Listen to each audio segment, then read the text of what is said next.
Hello friends मैं आज kitchen bagger पर आपलोक स्वागतम जानाइছো आशा करिছো আপোনালোক সকলোৰে ভাল আৰু মোৰো ভাল আজি মই আপোনালোকৰ আগলৈ আকৌ এটা ভিডিও লৈ আহিছো ভিডিওটো চলে অগ্নিনাভ বাবাৰ মন্দিৰলৈ আমি কালি গৈছিলো তাৰ ওপৰতে বনাইছো আৰু এই মন্দিৰটোৰ ওপৰত আজি বহুত দিনৰ পৰা দেখিছো ফেসবুকতে হওক বা ইউটিউবতে হওক বহুত চৰ্চাৰ বিষয় হৈ পৰিছে কিন্তু কালি আমি গলো গৈ পেলে তাতো কালিও দেখিলো বহুত ভক্ত সমাগম হৈছে আমি ৰাতিপুৱা 5:30টাতে গৈছিলো আৰু কালি এটা কথা গৈ ভাল লাগিলে যে কালি মন্দিৰটো প্ৰতিষ্ঠা দিৱস আছিল আসলতে তেখেতে মন্দিৰৰ মানে সত্ৰাধিকাৰ শিখা মজুমদাৰ বুঢ়া বাইদেৱে ক'লে কথাটো যে প্ৰতিষ্ঠা দিৱস আছে তেওঁৰ শাহুৱেকৰ মৃত্যুৰ দিনটো আছিল 20 ফেব্ৰুৱাৰী আৰু 20 ফেব্ৰুৱাৰীতে মন্দিৰটো মানে প্ৰতিষ্ঠা হৈছিল বুলি কৈছে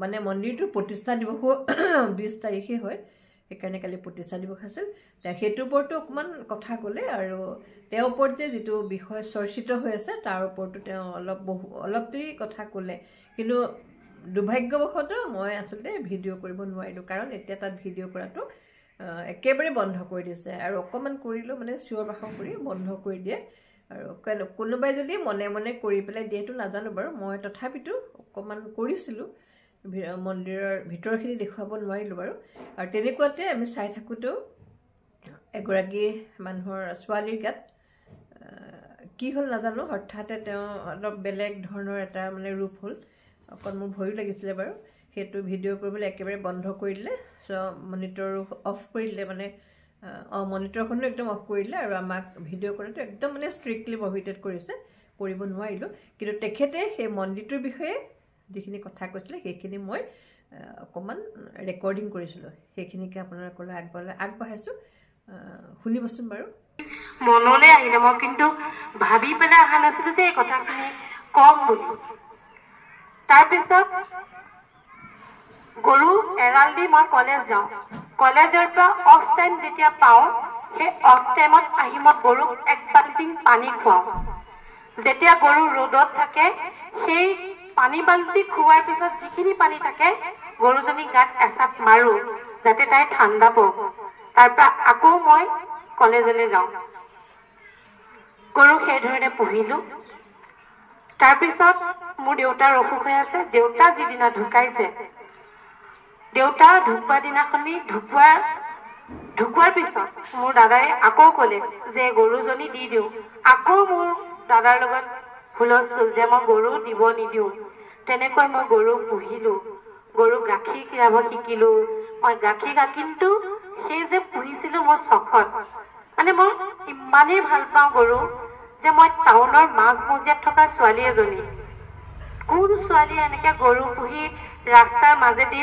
গৰু এৰাল নিবলৈ যাব কিন্তু মই গৰু ভাল পাওঁ সেইবাবে মই গৰু পুহি সেই ধৰণে ৰাখিলো তাৰ পিছত এনেকৈ থাকিলে কিছু বছৰ তাৰ পিছতে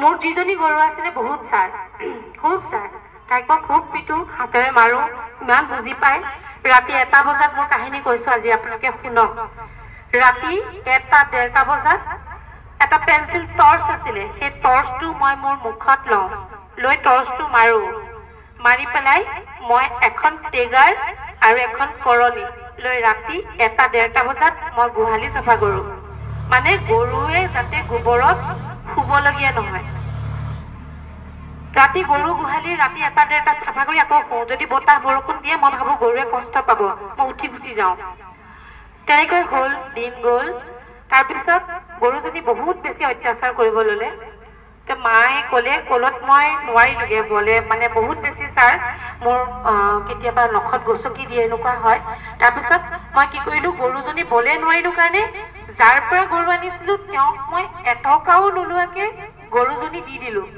কিন্তু গৰুজনী তেতিয়া গৰ্ভৱতী হৈ আছিল 4 মাহ মই লোভ নাই কৰা মই বিক্ৰীও নকৰিলো গৰুজনী কিন্তু গৰুজনী মই সেই মানুহঘৰক দি দিলো বিহুত যাওঁ যেতিয়া গৰু বিহু হয় গৈ মই তাইক চাই আহো তাইক নুৱাই থৈ আহো তাৰ পৰা গৰুজনী দিলো কিন্তু পোৱালিটো ৰাখি থলো কিন্তু আন মানুহ আনে সেই গাভিনী গৰুজনী ৰাখি পোৱালিটো বিক্ৰী কৰিলেহেঁতেন মই পোৱালিটো মৰমত আকৌ ৰাখি দিলোঁ। তাৰপিছত মোৰ বিয়া হ'ল। বিয়াৰ পিছত মায়েও নোৱাৰি গৰু দি দিলে। ইয়াত আহি মই গৰু গোহালি কৰি এখন ঘৰ পালোঁ। মোৰ যিখন সপোনৰ ঘৰ, সেই সপোনৰ ঘৰখন আহি মই ইয়াত দেখা পালোঁ। প্ৰত্যেকজনী ছোৱালীৰ এখন সপোনৰ ঘৰ থাকে, আৰু সেই সপোনৰ ঘৰখন আছিলে মই বৰ্তমান থকা এই ঘৰখন। ঘৰত সোমাই আহিছো। প্ৰথম যেতিয়া ঘৰ গছকে আনিছে, প্ৰথম ঘৰ গছকে আনি মোক গোসাঁই ঘৰলৈ নিছে, যিখন মোৰ গোসাঁই ঘৰ বৰ্তমান আছে। কেতিয়াবা মই ফেচবুকত আগৰ পৰাই দিওঁ। সোমায়ে মই যেতিয়া গোসাঁই ঘৰখনত সোমাইছো, মোৰ এনেকুৱা অনুভৱ হৈছে যে এইখন গোসাঁই ঘৰচোন মই দেখি থাকো। মানে এনেকুৱা মোৰ সপোনৰ বস্তুবোৰ মই পাইছো। তেতিয়া গোসাঁই ঘৰখন ইমান ধুনীয়া, সুন্দৰভাৱে এখন থাপনা মাইকা লগোৱা। মোৰ বিয়াৰ 2 বছৰ আগত এই ঘৰখন বনাইছে। শাহুৱে খুব সুন্দৰকে গোসাঁই ঘৰখন বনাই লৈছে। থাপনা ভাগ ইমান ধুনীয়া, বগা মাইকা লগোৱা। মানে মোৰ ইমানেই ভাল লাগিছে সোমাই, মানে ক'ব নোৱাৰো। কিন্তু শাহুহঁত তেতিয়া, মই আজি কাহিনী কৈছো আপোনালোকক, অকণমান শুনক। মানে মোৰ ভগৱানৰ লগত কি হয়, মই কেনেকে বিচাৰো ভগৱানক। হিন্দী গান গাওঁ, কিবা কিবি গাই থাকো, তেতিয়া মোক শাহুৱে কয়, শিখা তুমি গোসাঁই নাম এটাকে গোৱাচোন। গোসাঁই নামটো তোমাৰ মুখত শুনি থাকিলে বৰ ভাল লাগে। প্ৰায়ে মই পূজা কৰো, প্ৰসাদ দিওঁ। মোক তেতিয়া শাহুৱে কয়, শিখা তোমাৰ পূজাত ভগৱান সন্তুষ্ট হৈছে আৰু প্ৰসাদত ভগৱান সোমাইছে। মোৰ শাহুৱে কোৱা কথা। প্ৰসাদ খুব খোৱা যায়। মায়ে সদায় কয়, ইমান খোৱা হৈছে শিখা প্ৰসাদকেইটা, ভগৱান তোমাৰ নামত সোমাইছে। নাম গাওঁ যে এনেকৈ ইয়াত শিৱলিংগ নাছিলে। আমাৰ ঘৰখনৰ থাপনাত শিৱলিংগ নাছিলে, কিন্তু মই শিৱক আগৰ পৰাই পূজা কৰো। আপোনালোকে ইয়াত দেখিব, এতিয়া মই ইয়াত থৈছো এটা শিৱলিংগ। মই সৰুৰ পৰাই পূজা কৰা এটা শিৱলিংগ ইয়াত লৈ আনিলো। যি ভাগক লৈ কোনোবা এজন বহু জ্ঞানীয়ে তৰ্ক কৰি আছে, তেওঁ মোৰ সন্মুখত আহক, তেওঁক মই কম। নাম নাজানো, বডি উলিয়াই গা খালী কৰি তেওঁ খুব ফেচবুকত পষ্ট দিছে। এইভাগ যিভাগ মূৰ্তিৰ কথা তেওঁ কৈ আছে, বিগ্ৰহভাগৰ কথা, এইভাগ কোনোবা ভক্তই দিয়া। কিন্তু মোৰ মূল বিগ্ৰহভাগ হৈছে এইভাগ, অগ্নিনাভ বাবা। মই ঘৰৰ পৰা শিৱলিংগ ভাগ লৈ আনি এইবাৰ দুৰ্গা পূজাত মই মোৰ মাক খুজি আনি লৈ আনিলো। এইভাগ পূজা কৰি আছো। মই বিয়া হৈ অহাৰ পিছত ইয়াত শিৱলিংগ নাছিলে। মই পাগলৰ নিচিনা হৈছো। শিৱলিংগ নাই, মই পানী দিব লাগে। মই যেতিয়া অসুবিধা হওঁ, অসুবিধা হোৱাৰ পিছত মই সদায় সপোন দেখো। মই সপোন দেখো যেতিয়া 7 দিনৰ পৰা 9 দিন পাইগৈ, মই গোসাঁই ঘৰত যেতিয়া নোসোমাও, তেতিয়া মই দেখো এটা ডাঙৰ কুঁৱা, মস্ত এটা কুঁৱা। সেই কুঁৱাটোৰ ভিতৰত চাৰিওফালে হাজাৰ হাজাৰ সৰ্প, আৰু সেই সৰ্পৰ ভিতৰত মই সোমাই থাকো। মোক একো উপকাৰ নকৰে, কিন্তু মই তেতিয়া গম পাওঁ যে বাবা শুকাই আছে, লিংগত মই পানী দিব লাগে, আৰু সেইকাৰণে মোক সেই সপোন দেখুৱাইছে। আৰু সেই শিৱলিংগজনাই এতিয়া মোৰ ইয়াত আছে, সৰুকৈ অকণমানি, আঙুলিটোৰ সমান হ'ব। সেইভাগ যেতিয়া শুকাই থাকে, মোক সেই সপোনত দেখায়, প্ৰায়ে সেই সপোনটো দেখায়। তাৰপিছত ইয়াত এভাগ শিৱলিংগ আনি মই পূজা কৰিলো, আৰু এই শিৱলিংগ ভাগ যেতিয়া ইয়াতো যেতিয়া শুকাই থাকে, ইয়াতো মই সেই একেই সপোনে দেখো। মই ডাঙৰ এটা কুঁৱাৰ ভিতৰত সোমাই থাকো, চাৰিওফালে সাপ, আৰু তাৰ মাজত মই সোমাই আছো। তাৰপিছত এনেকৈ থাকোতে এয়া আপোনালোকক অগ্নিনাভ বাবাৰ কথা ক'লোৱে, কেনেকে স্থাপন কৰিলো। আচলতে সৰুৰ পৰাই মই তেওঁক পূজোতে তেওঁ চাগে মোৰ সন্তুষ্ট হল পূজাত। ইয়াত তেওঁ যিদিনা মই বহাইছো, বহুৱাই এই শিৱ লিংগ ভাগ বহাইছো। শিৱলিংগ ভাগ বহুৱাৰ পিছতে বাবাক মই প্ৰাৰ্থনা জনাইছিলো, যিখন আমাৰ দোকান, সেই দোকানখন পাবৰ বাবে। সঁচাই বাবাই আশীষ দিলে, আমি সেই দোকানখন পালো। সম্পূৰ্ণ আমাৰ খৰচত আমি সেই দোকানখন বনাই ললো। কিন্তু সেই দোকানখন কেৱল মাত্ৰ এটা ৰুম, পকাৰ ৰুমহে আছিলে। মোৰ মিষ্টাৰে সম্পূৰ্ণ নিজা খৰচত কোটি টকা খৰচ কৰি সেই দোকানখন বনাই ল'লে। তাৰপিছত সেই দোকানখনৰ নাম দিলে অগ্নিনাভ। এখেতে সেই অগ্নিনাভ শব্দটো পাইছিলে এখন অভিধানত। এখেতে যিহেতু বাবাৰ আশীষত সেই দোকানখন পালে, সেইবাবে দোকানখনৰ নাম দিলে অগ্নিনাভ। আৰু মই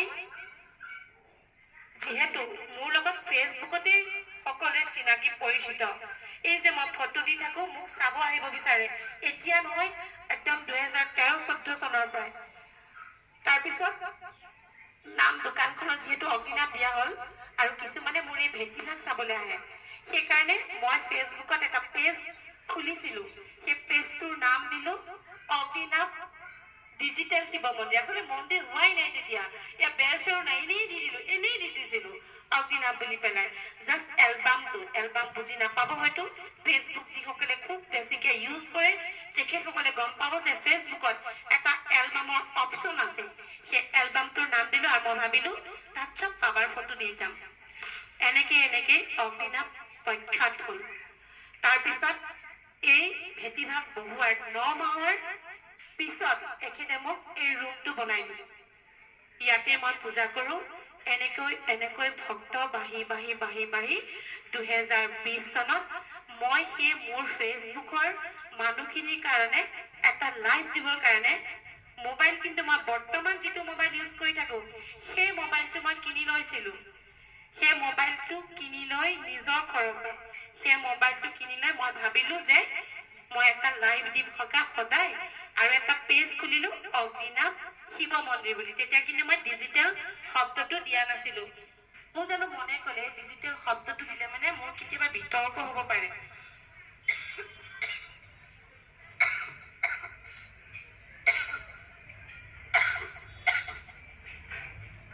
তেতিয়া মই এই যিটো মেইন পেজ, সেই পেজটোৰ নাম অকল দিছিলো অগ্নিনাভ শিৱ মন্দিৰ।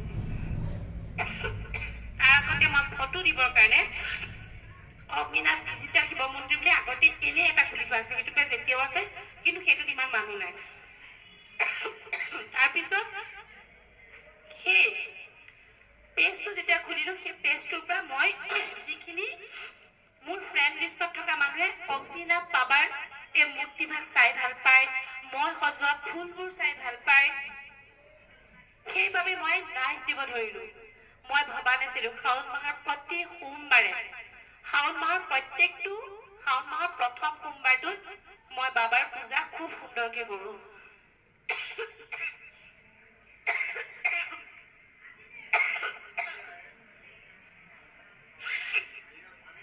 তেতিয়া শাওণ মাহৰ প্ৰথম সোমবাৰটোত মোৰ যিখিনি ফ্ৰেণ্ড লিষ্টত থকা মোৰ প্ৰিয় বন্ধু, তেওঁলোকে খুব কাঠোৰ কৰিছিলে শৰাই দিবলৈ। নহয়, তেতিয়া শৰাই নাই দিয়া, তেতিয়া মোৰ ওচৰ চুবুৰীয়া মানুহে শৰাই দিছিলে। ওচৰ চুবুৰীয়া মানুহ, মোৰ বংশ পৰিয়াল সকলোৱে শৰাই দিছিলে। আৰু তেতিয়া শৰাই হয় 40খন শৰাই। 2016 চনৰ পৰা শিৱৰাত্ৰি আমি পাতিছো। ইমান বেছি কৈছেগে, ইমান বেছি কোনো মহিলা ইমান বেছি কথা কৈছে, বাপৰে মই ভাবি নাপাওঁ। প্ৰকৃততে আপোনালোকে জানেনে, মানুহে যেতিয়া কথা কয় সেই প্ৰতিটো কথা কওঁতে তেওঁ গোটেই কেৰেক্টাৰটো একদম জল পট ওলাই যায়। সেই মানুহজনীৰ কেৰেক্টাৰটো, মানুহজনী কেনেকুৱা হ'ব পাৰে? এই মানুহজনীৰ যদি ছোৱালী আছে, এই মানুহজনীৰ ছোৱালী মই আনিম নে বোৱাৰী কৰি? আপোনালোকে ক'বনে এই যিবোৰ বিতৰ্ক কৰি আছে, সেই বিতৰ্ক কৰা সকলৰ ছোৱালী আপোনালোকে কেতিয়াবা আনিম বুলি ভাবেনে? কিন্তু মাক যেনেকুৱা ছোৱালীও তেনেকুৱা হ'ব, সন্তানো তেনেকুৱা হ'ব। এই বিতৰ্কত যি কৰে ন, যাৰ মেণ্টেলিটি তেনেকুৱা, তাৰ পুৰুষে সেইটোৱে মেণ্টেলিটি থাকে। তেওঁলোকে জন্মগত সেইটো ব্লাডত লৈ আহে। স্পষ্ট কথা কৈছো। ইমান এপাক জাগ্ৰত, আজি ইমান ভক্ত ইয়াত গোট খায়, হাজাৰ ভক্ত গোট খায়। এই ভক্তৰ কোনে আনিছে? মই আনিছো নেকি ভক্ত? বাবাই আনিছে। তেওঁ জাগ্ৰত ৰূপত ইয়াত আছে। মোৰ ইমান অন্তত সাহস নহব যে মই সেই ভক্তসকলক মনত দুখ দি তেওঁলোকৰ পইচা খাই মই ইয়াত পূজা কৰিম। মই আচলতে ৰাজহুৱা বন্তিগছ জ্বলাবলৈ লৈ ইমান কথা কম বুলি মই ভবা নাছিলো, কিন্তু মানে অতিষ্ঠ হৈছো। মই তেওঁক জনাইছো তোমাৰ কাম মই কৰি গৈছো, কিন্তু মই বহুত অপমানিত হৈছো। মোক বহুত মিছা অপবাদ দিছে, গতিকে সেই বিচাৰ কিন্তু তুমি দিব লাগিব। আৰু মই যদি ইয়াৰ উত্তৰ দিওঁ মই সঠিক বিচাৰ নাপাম। এয়া আমি মন্দিৰ আহি পালোহি।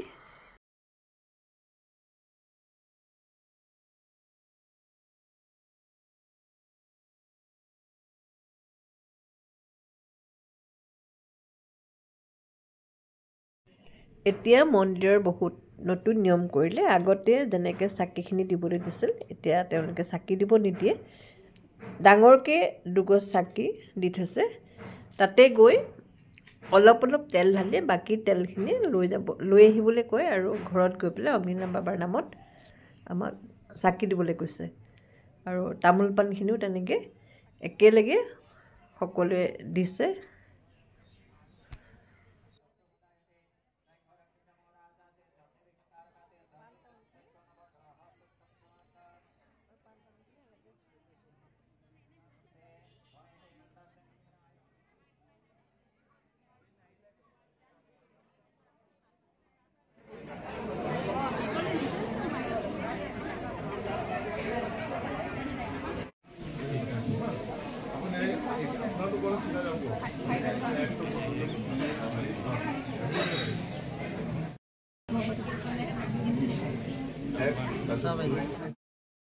সেয়েহে ভক্তসকলে যি তেল লৈ আহিছে, এই তেলৰ অকণমান অংশ আমাৰ চাকি গজত দি বাকী থকা তেলখিনি মই ইয়াতে আহি পেলাই এওঁলোককো পাই গ'লোঁ। এওঁলোকে বোলে মোৰ চেনেলটো চায়ো, আৰু চেনেলটো ছাবস্ক্ৰাইব কৰিবলৈ দিলোঁ। ভালো লাগিলে।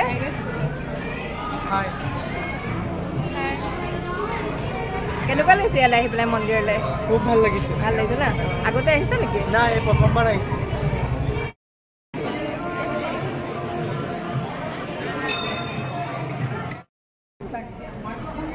সেইয়াতে আমি বাইদেউক লগ কৰিবৰ কাৰণে চব প্লেন কৰি আছোঁ। লগ কৰিলে এতিয়া আমনি লাগি গৈছিলোঁ, ৰখি ৰখি। হা? বাইলক লগ কৰিবৰ কাৰণে ৰখি ৰখি আমনি লাগি গৈছিলোঁ। ঠিক ৰাখি বহি গৈছে। এইবিলাকে তিতাবৰী ন? তিতাবৰ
এই মন্দিৰটো হোৱাৰ বাবে ভালো হৈছে। এই ভিকাৰীসকল দেখিছেনে?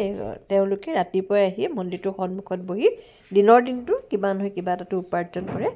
এই দোকানবিলাকতো আগতে মাহ প্ৰসাদ আছিল, কিন্তু তাৰ পৰিৱৰ্তে এতিয়া ফটো তেল এনেকৈ দিওঁ, তেওঁলোকৰ এটা ইনকাম হৈছে।